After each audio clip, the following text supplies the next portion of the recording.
Welcome to the latest edition of the Simplify podcast. My name is Jo Fulford. I'm a wealth consultant here at Simplify, and I'm joined today by my fellow wealth consultant colleagues, Nina Cherry and Natasha Bridgewater. Welcome, ladies. We're going to be talking today about enabling first contact resolution and how that doesn't have to break the bank. Now, it's important, I think, to call out initially first contact resolution, first point resolution, one and done, whatever you call it. What we're talking about today is how to ensure that customers get the outcome that they need on their first attempt at contacting us within our organisations. We're going to look at the barriers to delivering first contacts one and done activity. We're also going to think about when it might not be suitable, so which processes it doesn't necessarily work for, and then maybe touch on some of those enablers and how we can simplify things to deliver better outcomes for customers. So Tash, if I could come to you first, just to ask really, what do you perceive to be the barriers for first point resolution? I think there's probably like a piece around culture, like maybe that the culture isn't really focused on one and done FPR. And I think that's because most firms don't have the right KPIs or targets set up to Yeah, deliver this. So like I think the culture is most of the time I think it's very much focused around um, call and admin stats. So, the number of calls that everyone has taken, yeah, maybe you've been on the phone call for kind of the right amount of time, like maybe it's 7 or 8 minutes or something, or you've worked this number of cases, kind of quite basic stuff, which I know all counts towards productivity, and then that feeds into the KPIs of quality and whatnot. But I think there probably needs to be a bit of a culture shift, and actually then that needs to go downstream into what KPIs and targets people are actually measured against. I'm not saying that we shouldn't measure people or give people targets for taking calls, but I don't think it's probably the length of time people are on calls. I don't think it's really conducive to really getting the one and dones implemented. yeah, I think because it hinders people from being on the phones, doesn't it? I had a job role where I was on the phones before, and it was very much a case you were watching that clock and thinking, oh, as it got up to that 7, 8 minute mark, oh, I've got to wrap this up now, I've got to get off the call. And if that meant creating a case for admin to do something, then so be it. That was yeah. just the culture, that was the right process, Hmm. that was the right thing to do at the time. So I think that probably needs to change.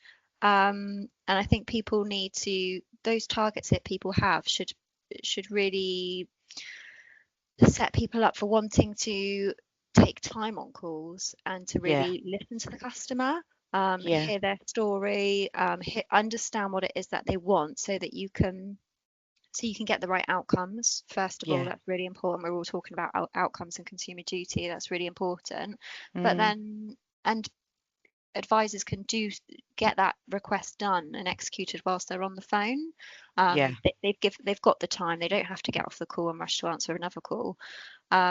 And that's also about that's actually a really good thing for spending time on calls and speaking to people. That's really helpful for vulnerable customers as well. So yeah, people might need longer on the phone to explain what they want, or to be heard out. And also it's good for preventing complaints. yeah. So making sure things don't escalate to a complaint. Maybe you've got a really difficult discussion that you need to have, and Mm, actually don't just log it as a complaint, get someone else to do it. Try and resolve that yourself. That's a one and done, and that's preventing complaints as well. yeah. So yeah, sorry, that's quite long-winded, but in essence, I think that derives from the culture, and I think that's what needs to change, and we need to start targeting people against different things, or maybe just removing some of those targets, um, and changing KPIs. Yeah, absolutely. What about you, Nina? What do you think? I think from experience with some of the clients I've worked with recently, one of the other things is setting up your telephony menus for success. So Yeah. the ordering of the menu options that are presented to customers can sometimes be a blocker as well, Hmm. Yeah. and cause higher abandon rates, because if people are sort of going through different menu options and still not finding what it is that they're trying to contact about, they'll be Yeah. more likely to drop off. So that was definitely prevalent with a client I've been working with recently. And just a simple thing like restructuring, reordering the menu options that are given, and just Yeah. sort of really testing them through, make sure they make sense. I think that Yeah. that can be a really easy and sort of quick win. Yeah. The other thing I would say is about having the right information at your fingertips. So Yeah. for advisors and customer service agents that are taking calls, just making sure that they can really easily get to what they need, to reduce that time spent searching around and maybe have to sort of hand it off to back office. I think can also be a big win as well. How you do that, there may be different ways. I mean, you might have access to several different systems. You may have CRM system, you may have your back office software, but AI can also come into play there to help you quickly bring together information and summarize it for what you need, or just having sort of clear for common queries, identifying what your common queries are, and making sure you've got sort of your clear and quick access fact and info sheets there to help with those calls. Yeah, definitely. And actually, Nina, just when you said about having telephony, having the right setup, and having the right menus and whatnot, I've had it before where some firms that I've called might have already answered my query via that automated message. So, if they've sent out a large set of communications and they know customers are going to be calling about something, sometimes they have a message on like an IVR on the line where it's answered, and Or then the about customer can drop system off. outages and things like that. If there's a known outage, you can put that on there. So yeah, definitely. Yeah. No, agreed. Just listening to you guys talk that through, a couple of things jumped out to me. And I suppose, Tash, to your point, we talk about AHTs, average handling times, but we should be changing our language to talk about appropriate handling times. And Neen, to your point, that's driven from understanding what your demand is, making sure your call flows are in the right order, and actually that simple, straightforward information is available, whether through some sort of knowledge tool or standard responses as options through your IVR, and even for your call handlers to make sure they've got access to that knowledge. And I think I'd be surprised. I have been surprised by how little of that we see with some of our engagements, but the potential with AI coming along as it is huge to actually empower and support staff members a lot more to have that information ready. Yeah.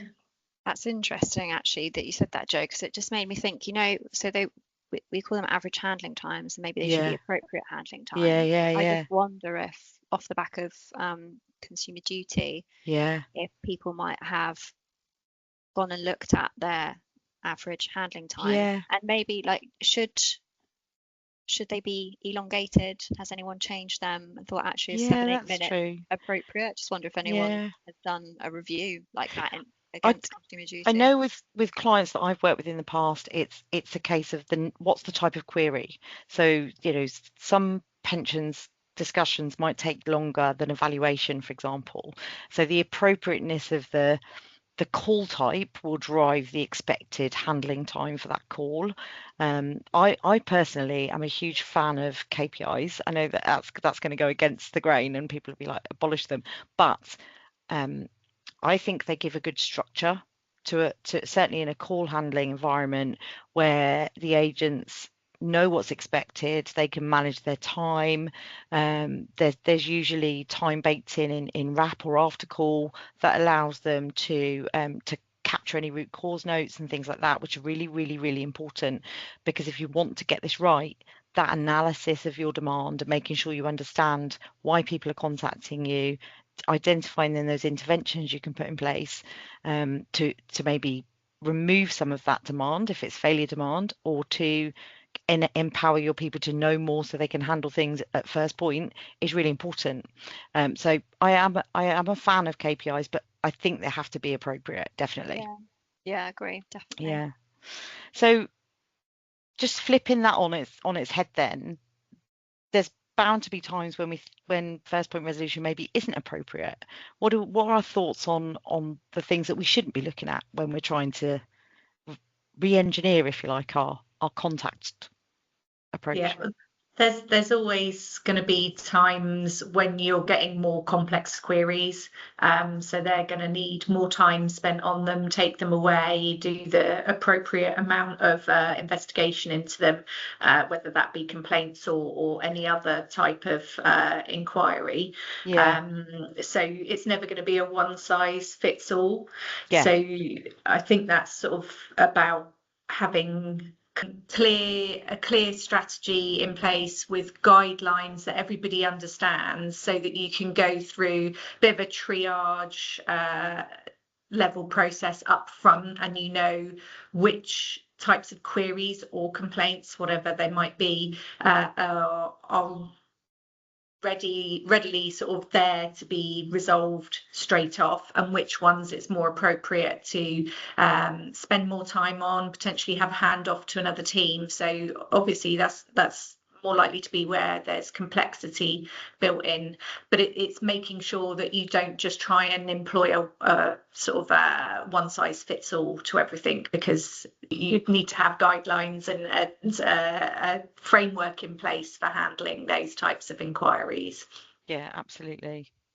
Yeah, definitely. So, sort of building on that even further, how do we think, like, the I know in the past when I've worked with clients that there's this expectation that to re-engineer the customer experience to first point, to enable your staff, whether they're front or back office, to handle things in one sitting. So one customer effort equals one agent effort is perceived as being really expensive and prohibitive in that way. I just wanted to ask you ladies what you think the enablers to overcoming those challenges are. So how does it not have to break the bank? I Nina, don't did you want mind. to go Yeah, I first don't on that mind one? going first on that one. Yeah, I definitely think process reviews. So Yeah, identifying where you've got bottlenecks in your workflows, and making sure everybody's clear on their responsibilities as well. So yeah, if you're receiving inquiries in, if you are unclear on your responsibilities, then you're more likely to hand it off, right? But yeah, so it's yeah. part sort of process review and part empowering your team and giving them the right tools and equipment that they need. Yeah, absolutely. And on that sort of tools and equipment piece, it's about understanding the requirements for the process. Mhm. So, if are you still asking for wet signatures? Are you still asking for ID and V? There's some tactical tools that you can implement that will touch multiple processes. Things like electronic ID and V tools, I think, are a fantastic development over the last sort of 10, 15 years, where it's enabled not just claims processes, not just new business processes, but also servicing. The servicing journey's got so much easier. And if agents have access to those types of tools and they can complete those checks and validations live, then you no longer have to send stuff in. You don't need to even email that stuff in. You could just confirm it straight away. Equally, make the customer aware if there is a need for further verification information to be sent in straight away, rather than having to wait 10 days to get a letter that says, oh, and by the way, we need a copy of your bank statement. So I think tactical things like that are really important, but just sort of circling right back to the requirements of the process. Really challenge yourself in that process to say, do I have to have a wet signature? Is it really necessary, or is that just a barrier to exit or creating extra effort for ourselves and for the customer? Yeah. Yeah. I think with training as well. So we mentioned about empowering the frontline staff, but just viewing training as a not that's not a one and done in itself. So Yeah. that sort of need for regular feedback to the team around what Yeah. sort of workload is coming in and where it's Yeah. been dealt with effectively, where perhaps there's room for improvement, but also trying to stay on the front foot with what's going on and making sure that your team are aware of that before they start getting volumes of inquiries about it. So whether that be, you know, sort of regulatory changes or pensions dashboard, you know, I had to mention that in there. Of But course. obviously, yeah, that'll be sort of maybe coming up towards the end of next year or possibly into the year after. But that'll be a good example of where that's something new that's going to drive a lot of demand towards customer services. So make sure that your teams are well prepared for it, and they understand what types of queries they're likely to get as a result. So yeah, making sure that that training is ongoing. Feedback training, coaching, that's a continuous thing. Something else, which I don't know if we touched on before, but was kind of upskilling teams as well, which is kind of training as well. But you know, where you got at handoffs because they need to refer something to another department, but actually these other departments, like the technical team and whatnot, actually can they upskill the people on the phone with the relevant information? So just to remove some of these handoffs, because we see a lot of it. And you know, there could just be a simple training session, there could be a queries log, something for people to refer to when they get these queries. There's definitely ways to bring out some of that information that other people have in the business and giving it to those people who are answering the calls. Yeah, definitely. Just to echo everything you guys have said, I 100% agree. You know, making sure that comms and Q&As, FAQs are available for people so they can identify the information straight away and they don't have to put people on hold or, you know, hand off to another team. Empowering people to question and really understand what the customer wants.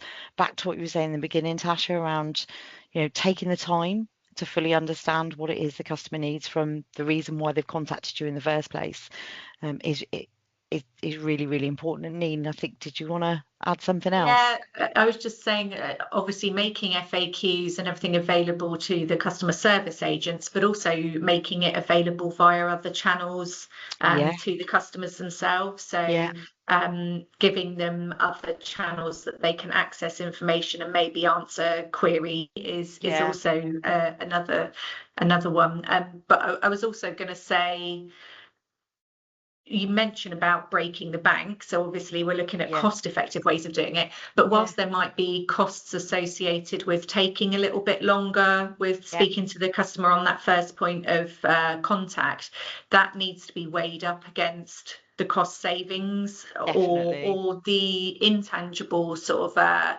benefits that you get from that. So there's the cost savings of not having to hand off and the time delays and the process inefficiencies. All of those are cost savings, but there's also the benefits that it will drive by having that first point of resolutions in terms of customer satisfaction and sort of brand reputation, all of the improvements that are made there, where the customer leaves that caller satisfied, there no frustrations, everything's been resolved for them. So that's kind of priceless, isn't it? You can't necessarily put a quantitative amount on that, but that needs to be borne in mind as well.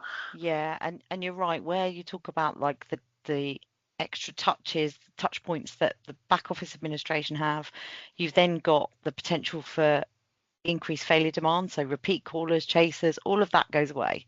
So you're right, there's lots of business benefits, lots of less tangible benefits, and ultimately a better customer experience with improved understanding, and I think personally better employee experience.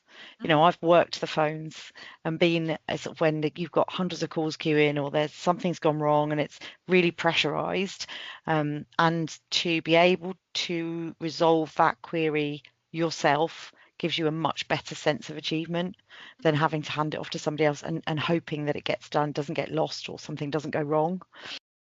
For our listeners today, if you've enjoyed our conversation and would like to talk to us further about how we can support you to enable FPR within your organisations and not break the bank, please get in touch. We'd love to hear from you.